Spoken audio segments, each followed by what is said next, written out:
دن بدن کھلنے لگا ہے نعمت الاسلام یہ۔ بسم اللہ الرحمن الرحیم۔ صرف 5 منٹ کا مدرسہ قرآن و حدیث کی روشنی میں 146واں دن 26 جمادی الاولیٰ۔ نمبر 1، اسلامی تاریخ۔ خندق کھودنے میں صحابہ کی قربانی۔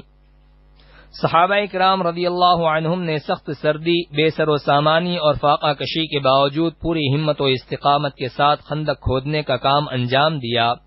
حضرت ابو طلحہ رضی اللہ عنہ نے بھوک کی شدت سے اپنا پیٹ کھول کر دکھایا جس پر ایک پتھر بندھا ہوا تھا۔ یہ دیکھ کر رسول اللہ صلی اللہ علیہ وسلم نے اپنے پیٹ سے کپڑا ہٹایا تو صحابہ نے دیکھا اس پر 2 پتھر بندھے ہوئے تھے۔ ایک دن رسول اللہ صلی اللہ علیہ وسلم نے صبح سویرے سخت سردی اور بھوک پیاس کی حالت میں صحابہ کو خندق کھودتے دیکھ کر یہ دعا دی: اللہم لا عیش الا عیش الآخرہ فاغفر الانصار والمہاجرہ۔ اے اللہ، اصل زندگی تو آخرت کی زندگی ہے، تو انصار و مہاجرین کی مغفرت فرما۔ یہ سن کر صحابہ جوش محبت میں کہنے لگے: نحن الذین بایعوا محمدا علی الجہاد ما بقینا ابدا۔ ہم نے مرتے دم تک محمد صلی اللہ علیہ وسلم کے ہاتھ پر جہاد کی بیعت کی۔ جب صحابہ کرام کو دوران خندق کوئی رکاوٹ پیش آتی تو آپ صلی اللہ علیہ وسلم پانی میں اپنا لعاب ڈال کر اللہ سے دعا فرماتے اور پانی چھڑک دیتے تو چٹان ریت کے تودے کی طرح نرم ہو جاتی۔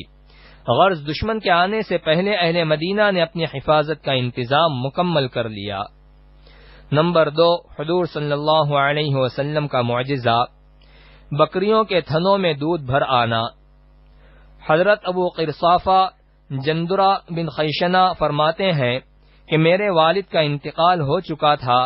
میں اپنی والدہ اور خالہ کی پرورش میں تھا۔ میں جب بکریاں چرانے جاتا تھا تو میری خالہ مجھ سے کہتی تھی کہ محمد کے پاس کبھی مت جانا، وہ تجھے گمراہ کر دیں گے۔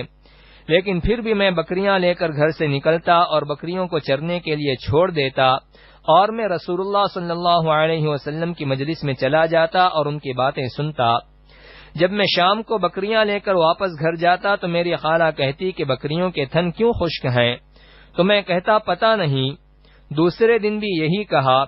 تیسرے دن بھی میں معمول کے مطابق بکریوں کو چھوڑ کر حضور صلی اللہ علیہ وسلم کی مجلس میں گیا اور اسلام قبول کر لیا، اور ساتھ ساتھ میں نے اپنی خالہ کا اور میری بکریوں کا معاملہ حضور صلی اللہ علیہ وسلم سے بیان کیا تو حضور صلی اللہ علیہ وسلم نے فرمایا بکریاں لے آؤ۔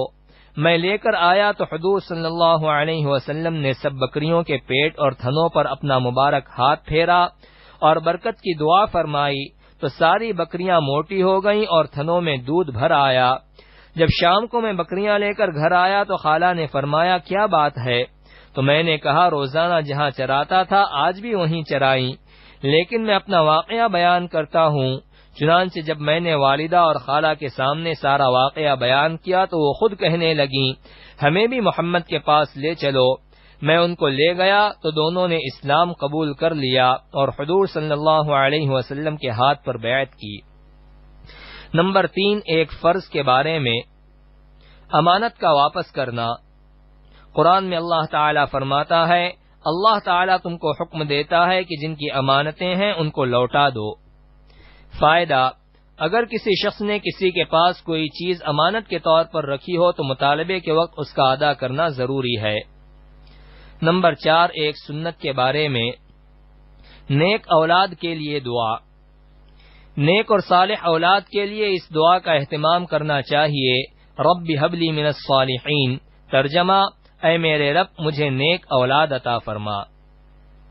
نمبر 5، ایک اہم عمل کی فضیلت، باپ کے ساتھ اچھا سلوک کرنا۔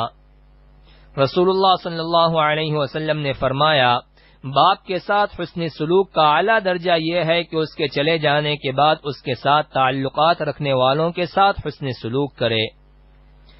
نمبر 6، ایک گناہ کے بارے میں، کفر کرنے والوں کا ناکام ہونا۔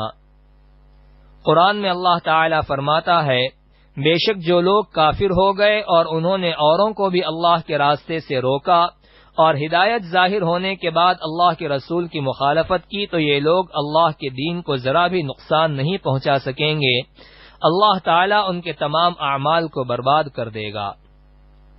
نمبر 7، دنیا کے بارے میں صرف دنیا کی نعمتیں مانگنا۔ قرآن میں اللہ تعالیٰ فرماتا ہے، جو شخص اپنے اعمال کے بدلے میں صرف دنیا کے انعام کی خواہش رکھتا ہے تو یہ اس کی نادانی ہے، اسے معلوم نہیں کہ اللہ تعالیٰ کے یہاں دنیا اور آخرت دونوں کا انعام موجود ہے، لہذا اللہ سے دنیا اور آخرت دونوں کی نعمتیں مانگو، اللہ تمہاری دعاؤں کو سنتا اور تمہاری نیتوں کو دیکھتا ہے۔ نمبر 8، آخرت کے بارے میں ایک ساتھ جنت میں جانے والے۔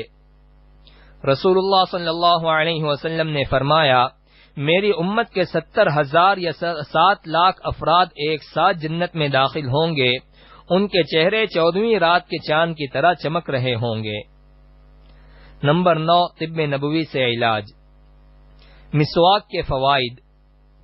رسول اللہ صلی اللہ علیہ وسلم نے فرمایا، مسواک ضرور کیا کرو کیونکہ اس سے اللہ کی خوشنودی حاصل ہوتی ہے اور آنکھ کی روشنی تیز ہوتی ہے۔ نمبر 10، نبی صلی اللہ علیہ وسلم کی نصیحت۔